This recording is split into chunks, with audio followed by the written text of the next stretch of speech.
नमस्कार। क्या आपने कभी उस व्यक्ति के बारे में सोचा है जिसने अपने देश के लिए, वतन के लिए सब कुछ त्याग दी और मरते दम तक अकेला रह जाए? जिसने 27 साल विदेश में गरीबी में गुजारा और सिर्फ चाय और टोस्ट पर जिंदगी काटी, भारत की आवाज को दुनिया में बुलंद किया। आज हम बात करेंगे एक ऐसे महान व्यक्ति की जिसे इतिहास ने गलत समझा, जिसे अपनों ने ही अकेला छोड़ दिया, और वो नाम है कृष्ण मेनन, जिनका नाम सुनकर दर्द होता है। आज के राजनेता, चोरी चपाटी, भ्रष्टाचार करने वाले लोग, सत्ता पर बैठा गैदार, अंधभक्त, हिंदुस्तान के लोग भी सपोर्ट करते धुरिया झार, जिन्होंने अपने समाज के स्तर को समझता नहीं, स्थानीय मजबूती को बुलंद करता नहीं और एकता को मजबूत करने के लिए कदम नहीं उठाते, सोचते तक नहीं, और फिर आम आदमी के हालत पर सवाल उठाते हैं। और गलती आम इंसान की ही है। इस बार सोच समझकर वोट डाले और इतिहास के इस बात को जरूर भेजा में बैठाकर याद रखें। जिनका जिंदगी बेंगली लिनन, कृष्ण मेनन, जिनका जन्म 1896 में केरल के कोझिकोड में एक संपन्न नायर परिवार में जन्म हुआ था। पिता कोमट कृष्ण कुरूप थे और कदाथनाथ राज्य के राजा के बेटा थे। एक प्रतिष्ठित वकील के बेटा थे। धन दौलत ऐशो आराम सब कुछ था, लेकिन युवा अवस्था में मेनन जी की चाहत देश के लिए कुछ अलग था। उनकी शिक्षा आयनचेरी थलासेरी में और जमोरिन कॉलेज में हुई, चेन्नई के प्रेसिडेंसी कॉलेज में हुई, मद्रास से लॉ कॉलेज में पढ़ा और एनी बेसेंट से मुलाकात हुई। वो महिला जिसे वे भारत माता कह के बुलाते थे, एनी बेसेंट ने ही उन्हें 1924 में इंग्लैंड भेजा और वहां से उनकी कहानी की शुरुआत हुई। लंदन की गलियों में भूख और बेचैनी से तड़पा। कल्पना कीजिए, एक राजसी परिवार का बेटा लंदन की ठंडी गलियों में, उनके खाने के लिए पैसे नहीं थे, खाने की सामग्री नहीं थे, चाय और टोस्ट पर जिंदगी काटा।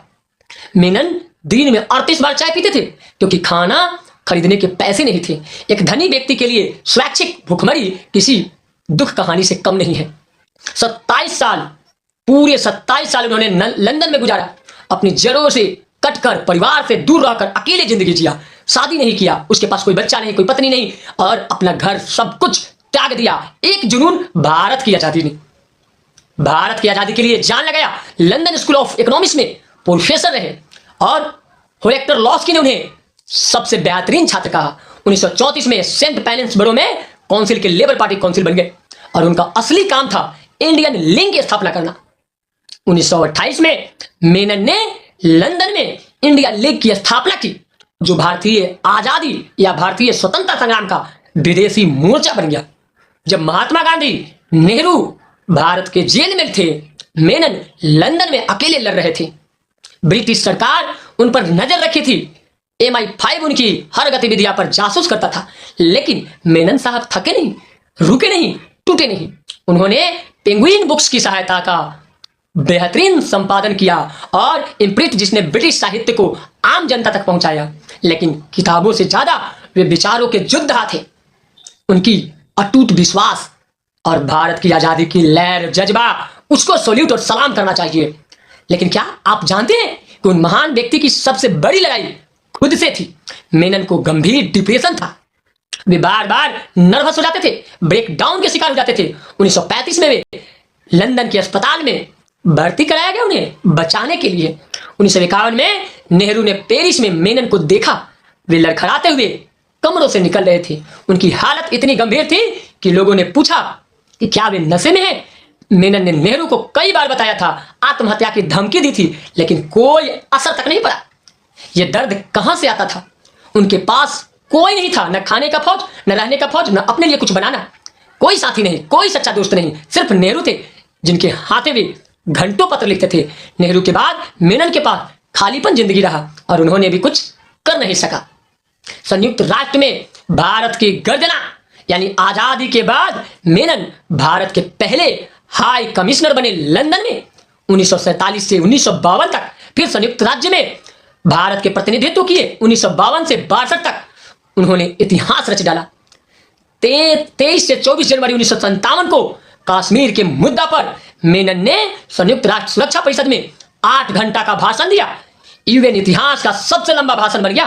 बीच में वे खड़े होकर गिर गए, अस्पताल में ले गया गया, वापस आकर फिर ठीक होकर घंटों भाषण दिए। इसीलिए कश्मीर का हीरो कहा जाता है। कोरियाई का युद्ध में, स्वेज संकट में, साइप्रस, इंडो चाइना में, हर जगह मेनन ने भारत की आवाज बुलंद की। उन्होंने गुट निरपेक्ष आंदोलन चलाया, नॉन एलियन मूवमेंट का नाम दिया और दुनिया में भारत को सम्मान दिया। उस इतिहास को भूलते हैं। आज हम गोवा मुक्ति पर भी उन्होंने बताया था, सफलता का एक चमत्कार पल। 1961 में जब नेहरू डिप्लोमेसी से गोवा मुक्त करने में असफल रहे तो मेनन ने सुझाव दिया, सैन्य कार्रवाई 18-19 दिसंबर 1961 को ऑपरेशन विजय के तहत भारतीय सेना ने गोवा को मुक्त किया। 451 साल की पुर्तगाली औपनिवेशिक सत्ता का अंत हुआ।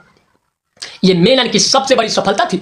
रक्षा मंत्री के रूप में 1957 से 1962 तक उन्होंने भारतीय सेना का आधुनिकीकरण किया, डीआरडीओ और सैनिक स्कूल की स्थापना की। 1962 जो भारत पाकिस्तान युद्ध चल रहे थे, पतन की सबसे काली रात था, लेकिन भाग ने क्रूर खेल खेला। अक्टूबर-नवंबर 1962 में चीन के साथ युद्ध में भारत की हार हुई। पूरा दोष मेनन पर आ गया, पर उन पर आरोप लगे कि उन्होंने सेना को तैयार नहीं रखा। उनके कम्युनिस्ट सुझाव ने चीन को हल्के में लिया। नेहरू पर दबाव बढ़ा। अमेरिकी राष्ट्रपति केनेडी तक मेनन को हराने की मांग कर रहे थे। आखिरकार अक्टूबर 1962 में मेनन को इस्तीफा देना पड़ा। क्या यह सिर्फ मेनन की गलती थी? नहीं, गलतियां सभी ने की थी। नेहरू, सेना के जनरल, सभी ने किया, लेकिन मेनन अकेले बलि का बकरा बन गए। उन पर जो आरोप लगा वे अनुचित थे, लेकिन इतिहास ने उन्हें माफ नहीं किया। आज के बच्चों को यह जानना चाहिए कि अंत में अकेला भुला दिया जाता है अच्छे लोगों को। 1967 में कांग्रेस ने उन्हें टिकट नहीं दिया, उन्हें पार्टी से इस्तीफा देना पड़ा। 1969 में मिदनापुर से और 1971 में तिरुवनंतपुरम से वे स्वतंत्र और सीपीएम समर्थक से जीते, लेकिन वे टूटे नहीं। जिसका किस्मत नहीं हरा सकता उसे कोई नेता क्या हराएगा। 1972 में दिल का दौरा हुआ, हार्ट अटैक आई। 1974 में लंदन में फिर बीमार पड़े। 6 अक्टूबर 1974 को दिल्ली में 78 यानी 78 साल की उम्र में उनका निधन हो गया। वे एक भुला दिए गए। समापन। कृष्ण मेनन की कहानी केवल भारतीयों की नहीं है, ये एक अकेले आदमी की कहानी है जिसने सब कुछ त्याग दिया। परिवार, प्रेम, सुख, स्वास्थ्य, अपने देश के लिए, अपने भारत की आजादी के लिए, अपने भारत के सुख चैन के लिए, भारत के लोगों के लिए। उन्होंने 27 साल लंदन में गरीबी में गुजारे, सिर्फ चाय और टोस्ट पर जीवन बिताया। कभी शादी नहीं की, कभी अपना घर नहीं देखा, अपना घर नहीं बनाया। वे गंभीर डिप्रेशन से जूझते रहे, लेकिन भारत की आवाज को दुनिया में बुलंद करते रहे। क्या उन्हें गलत समझा जाए? हाँ। क्या उसके साथ अन्याय हुआ? हाँ। क्या उन्हें गलत समझा गया? हाँ। क्या उन्हें अन्याय हुआ? हाँ। लेकिन क्या उन्होंने हार मानी? कभी नहीं। आज जब हम भारत को दुनिया में सम्मानित देखते हैं तो हमें याद करना चाहिए उस अकेले योद्धा को जिसने ये नींव रखी थी गुट निरपेक्ष आंदोलन की, संयुक्त राष्ट्र में भारत की आवाज बुलंद की, 8 घंटा लगातार भाषण देकर वर्ल्ड रिकॉर्ड बनाया। गोवा मुक्ति से ये सब मेनन की देन है। गोवा आजाद हुआ मेनन के कारण, भारत आजाद हुआ मेनन के कारण। इतिहास उन्हें भुला देता है। आज भारत और चीन बातचीत कर रहे हैं, यह भी मेनन की सोच को सही साबित करता है। इतिहास ने उन्हें न्याय नहीं दिया, लेकिन समय ने उन्हें सही साबित किया है। तो अगली बार जब आप भारत के बारे में गर्व से बात करें तो एक पल रुककर उस अकेले व्यक्ति को याद करें जिसने अपनी पूरी जिंदगी इस देश को समर्पित किया और बदले में सिर्फ अकेलापन, गलतफहमी। कृष्ण मेनन एक महान देशभक्त थे, उन्हें भुलाया नहीं जा सकता। एक अधूरी कहानी जो हर भारतीयों के दिल में जगह पाने की हकदार है। अगर यह कहानी आपको दिल को छू गई हो तो लाइक करें, शेयर करें, कमेंट में अपनी राय जरूर बताएं कि कृष्ण मेनन के बारे में आप क्या सोचते हैं। और ऐसे ही ऐतिहासिक कहानी के लिए हमारे चैनल को सब्सक्राइब कीजिए। फेसबुक पर है तो पेज को फॉलो करिए। धन्यवाद।